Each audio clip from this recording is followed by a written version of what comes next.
Hai teman-teman, jangan lupa like dan subscribe Indri Kiki Channel.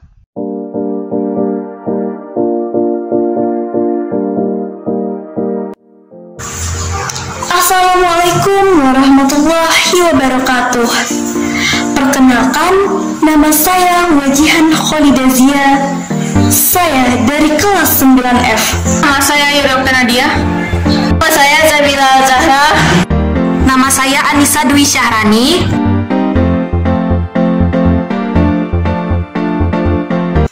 Saya dan teman-teman saya akan mempresentasikan materi bab 1 sub 2, yaitu dinamika nilai-nilai Pancasila sesuai dengan perkembangan zaman.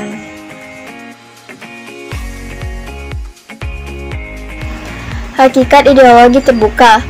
Surjanto Puspowodoyo mengemukakan bahwa ideologi merupakan konsep pengetahuan dan nilai yang secara keseluruhan menjadi landasan bagi seseorang atau masyarakat untuk memahami jagat raya dan bumi.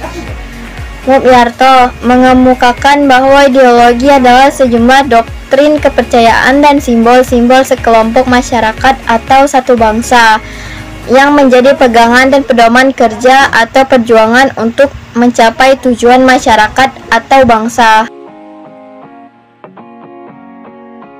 Wahjono menyatakan bahwa ideologi merupakan kesatuan yang bulat dan utuh dari ide-ide dasar sebagai suatu kelanjutan atau konsekuensi logis dari pandangan hidup bangsa dan akan berupa seperangkat tata nilai yang cita-citakan akan direalisasikan di dalam kehidupan berkelompok. Frans Magnus Suseno menyatakan definisi ideologi dalam arti luas dan arti sempit. Dalam arti luas, ideologi sebagai segala kelompok cita-cita, nilai-nilai dasar dan keyakinan-keyakinan yang dijunjung tinggi sebagai pedoman normatif. Sastra Prasetya menyatakan bahwa ideologi adalah seperangkat gagasan atau pemikiran yang berorientasi pada tindakan yang diorganisasikan menjadi suatu sistem yang teratur. Dengan demikian, ideologi memuat 3 unsur, yaitu adanya suatu penafsiran atau pemahaman, adanya seperangkat nilai atau preskripsi moral, serta adanya suatu orientasi pada tindakan. Ensiklopedia Populer Politik Pembangunan Pancasila menyatakan bahwa ideologi merupakan cabang filsafat yang mendasari ilmu-ilmu seperti sosiologi, etika, dan politik. Kamus Besar Bahasa Indonesia diartikan sebagai kumpulan konsep bersistem yang dijadikan atas asas pendapat yang memberikan arah dan tujuan untuk kelangsungan hidup. Ciri khas ideologi terbuka adalah nilai-nilai yang dicita-citakannya tidak dipaksakan dari luar, melainkan digali dan diambil dari kekayaan rohani, moral, dan budaya masyarakat itu sendiri. Berdasarkan uraian di atas, ideologi Pancasila mengandung nilai-nilai sebagai berikut. Nilai dasar yaitu kelima hakikat Pancasila. Berdasarkan nilai-nilai dasar tersebut bersifat universal, sehingga di dalamnya terkandung cita-cita, tujuan, serta nilai-nilai yang baik dan benar. Nilai dasar Pancasila selanjutnya dijabarkan dalam pasal-pasal UUD 1945.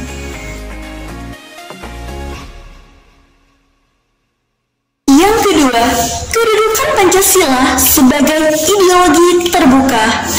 Keterbukaan ideologi Pancasila harus selalu memperhatikan: yang pertama, stabilitas nasional yang dinamis; yang kedua, larangan memasukkan pemikiran yang mengandung nilai-nilai ideologi mekanisme, leninisme, dan komunisme; yang ketiga, mencegah berkembangnya paham liberal; yang keempat, larangnya terhadap pandangan ekstrim yang menggelisahkan kehidupan masyarakat. Selanjutnya, penciptaan norma yang harus melalui kesepakatan.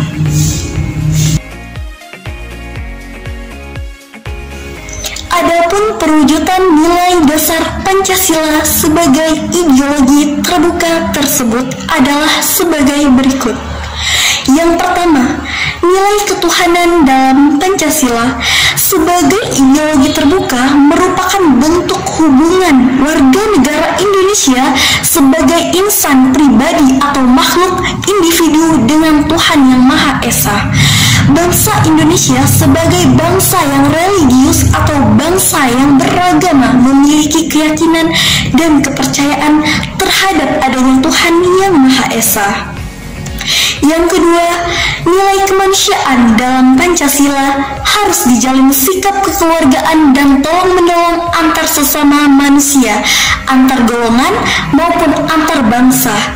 Yang ketiga, nilai persatuan dalam Pancasila, setiap warga negara dituntut untuk menaati peraturan sebagai wujud rasa cinta tanah air, mengutamakan kepentingan bangsa dan negara di atas kepentingan pribadi dan golongannya.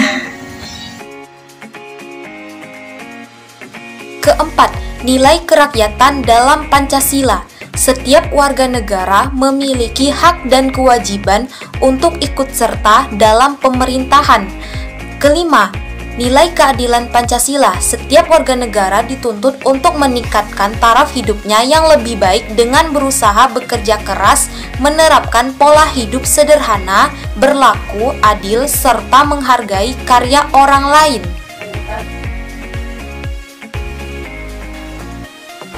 Nilai instrumental ini sebagai penjabaran dari nilai-nilai dasar ideologi Pancasila berupa peraturan perundangan dan lembaga pelaksanaannya, misalnya Undang-Undang Dasar, ketetapan MPR, undang-undang, serta peraturan perundangan-undangan lainnya. Nilai praksis merupakan realisasi dari nilai-nilai instrumental berupa suatu pengalaman nyata dalam kehidupan sehari-hari, dalam bermasyarakat, berbangsa, dan bernegara. Pancasila sebagai ideologi terbuka secara struktural memiliki 3 dimensi. Adapun ketiga dimensi Pancasila tersebut diantaranya sebagai berikut. Dimensi idealisme. Dimensi ini menekankan bahwa nilai-nilai dasar yang terkandung dalam Pancasila yang bersifat sistematis, rasional, dan menyeluruh itu pada hakikatnya bersumber pada filsafat Pancasila. Ideologi mengandung cita-cita yang ingin dicapai dalam berbagai bidang kehidupan masyarakat, berbangsa, dan bernegara. Dimensi normatif. Dimensi ini mengandung pengertian bahwa nilai-nilai yang terkandung dalam Pancasila perlu dijabarkan dalam suatu sistem norma. Artinya, Pancasila yang terkandung dalam pembukaan Undang-Undang Dasar Negara Republik Indonesia tahun 1945 merupakan tertib hukum tertinggi dalam negara Republik Indonesia, serta merupakan pokok kaidah negara yang bersifat fundamental. Dengan kata lain, agar Pancasila mampu dijabarkan ke dalam langkah-langkah yang bersifat operasional, maka perlu memiliki aturan atau hukum yang jelas. Dimensi realis. Dimensi ini mengandung makna bahwa suatu ideologi harus mampu mencerminkan realitas kehidupan yang berkembang dalam masyarakat. Pancasila memiliki keluasan yang memungkinkan adanya pengembangan pemikiran-pemikiran baru yang relevan tentang dirinya. Pancasila harus mampu dijabarkan dalam kehidupan masyarakatnya secara nyata, baik dalam kehidupan sehari-hari maupun penyelenggaraan negara. Sekian materi yang dapat kami sampaikan dari kelompok 2. Mohon maaf jika ada kekurangan dalam penyampaian materi dan jika ada kata-kata yang kurang berkenan, mohon dimaafkan. Terima kasih. Wassalamualaikum warahmatullahi wabarakatuh.